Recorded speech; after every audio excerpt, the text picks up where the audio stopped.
भारत का एक ऐसा रहस्यमय मंदिर हवा के विपरीत दिशा में ध्वजा लहराती है, जिसे श्रद्धालु धरती का स्वर्ग मानते हैं।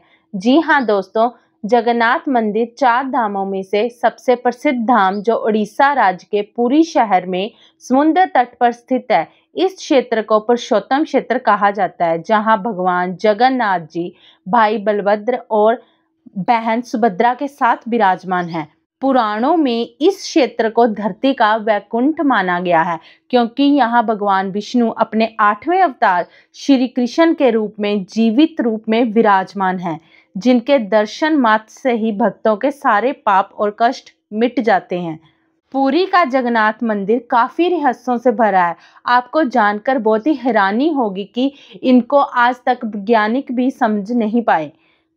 पहला, भगवान जगन्नाथ जी का दिल आज भी धड़कता है, इसलिए इस मंदिर को जीवित मंदिर के रूप में माना जाता है। कहा जाता है कि जब महाभारत युद्ध के बाद जब भगवान श्री कृष्ण जी ने अपना देह त्याग किया था, तो पांडवों ने उनका अंतिम संस्कार किया था। उनका शरीर ब्रह्मलीन हो गया, परंतु हृदय में अग्नि प्रज्वलित ही होता रहा।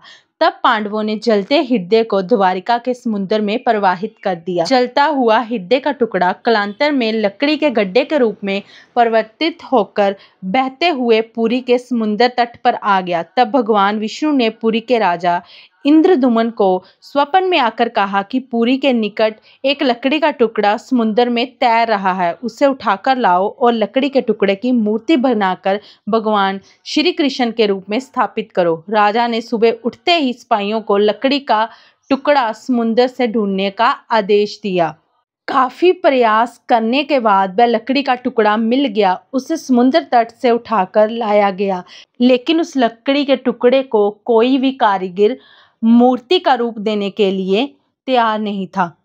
तब वहां एक बूढ़ा व्यक्ति आया और राजा को कहा कि वह मूर्ति बना सकता है, परंतु उसकी एक शर्त है, 21 दिन का समय दिया जाए और उसे कोई भी नहीं देखे। राजा राजी हो गए। बूढ़े कारीगर को छेनी, हथौड़ी, औजार दे दिए गए, जिसे लेकर वह बूढ़ा व्यक्ति एक कमरे में मूर्ति बनाने चला गया। लेकिन कुछ दिनों बाद उसके कमरे से आवाज आनी बंद हो गई। तब रानी ने राजा को अनहोनी की आशंका जताई। देश पर कमरा खोला गया, जहां अर्धनिर्मित मूर्ति मिली, लेकिन बूढ़ा व्यक्ति नहीं मिल सका। कहते हैं वो साक्षात विश्वकर्मा जी थे।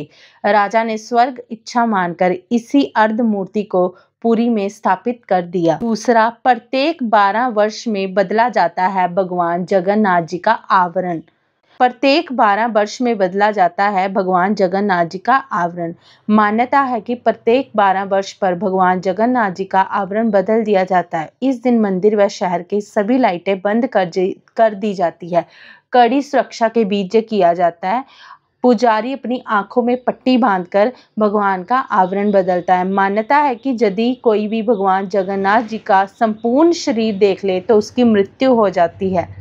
तीसरा, भगवान जगन्नाथ मंदिर की वास्तुकला व शिल्पकला आज भी वैज्ञानिक नहीं समझ पाए। भगवान जगन्नाथ जी का मंदिर 214 फीट ऊंचा है, जिस पर अष्टधातु से निर्मित प्रदर्शन चक्कर लगाया गया है, जिसे नील चक्कर भी कहते हैं। इस चक्कर को आप शहर की किसी भी तरफ से देखें तो आपको ये अपनी तरफ ही दिखाई देगा। चौथा, मंदिर में नहीं आती है समुद्र की आवाज़। जगन्नाथ भगवान जी के मंदिर में समुद्र के तट पर स्थित है, परंतु फिर भी वहां पर समुद्र का कोई भी शोर सुनाई नहीं देता। मींस बाहर इसके शोर सुनाई देता है, लेकिन जैसे ही कोई मंदिर के सिंह द्वार से अंदर प्रवेश करता है तो समुद्र की आवाज सुनाई नहीं देती। पांचवा दोस्तों, आपको जानकर बहुत ही हैरानी होगी कि भगवान जगन्नाथ मंदिर 214 फीट ऊंची होने के बाद भी इसकी परछाई दिन में किसी भी वक्त जमीन पर नहीं पड़ती है, और इस मंदिर के पास एक गुंबद पर आज तक कोई भी पंछी नहीं बैठता है, इसलिए इस क्षेत्र को हवाई निषेध क्षेत्र भी कहा जाता है।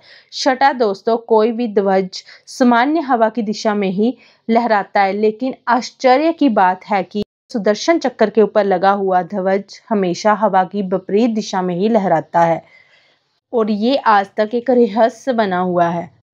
और एक रहस्य के अनुसार मंदिर का ध्वज मान्यता के अनुसार रोज बदला जाता है। कहा जाता है अगर ध्वज किसी कारणवश नहीं बदला गया तो मंदिर 18 वर्षों के लिए बंद हो जाएगा। 8वां पुरी की रथ यात्रा विश्व प्रसिद्ध है। ये प्रतिवर्ष निकाली जाती है, जिसमें भाग लेने के लिए लाखों की संख्या में लोग आते हैं। 9वां इसका रहस्य ये है कि यहाँ पर प्रसाद की कोई कमी नहीं आती। दोस्तों, आपको जानकर आश्चर्य होगा कि भगवान जगन्नाथ के दर्शन में पुरी में रोज 20,000 से लेकर 2 लाख तक लोग आते हैं। लेकिन भगवान जगन्नाथ का जो भोग लगाया जाता है वो महाप्रसाद होता है, वो कभी भी कम नहीं पड़ता है। इसे भगवान जगन्नाथ का आशीर्वाद भी कहते हैं।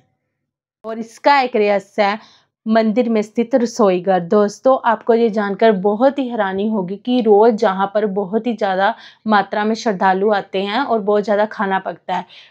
इसमें टोटल जो 500 रसोइये हैं, उनकी सहायता के लिए 300 सहकर्मी हैं।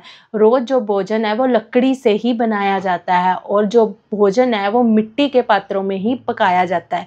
और जो एक के ऊपर एक पात्र रखकर मिट्टी का जो 7 पात्र रखे जाते हैं, उनमें भोजन पकाया जाता है। परंतु हैरानी की बात ये है कि जो सबसे नीचे वाला है उसमें सबसे लास्ट में खाना पकता है, जो पात्र सबसे ऊपर होता है उसमें खाना सबसे पहले पकता है।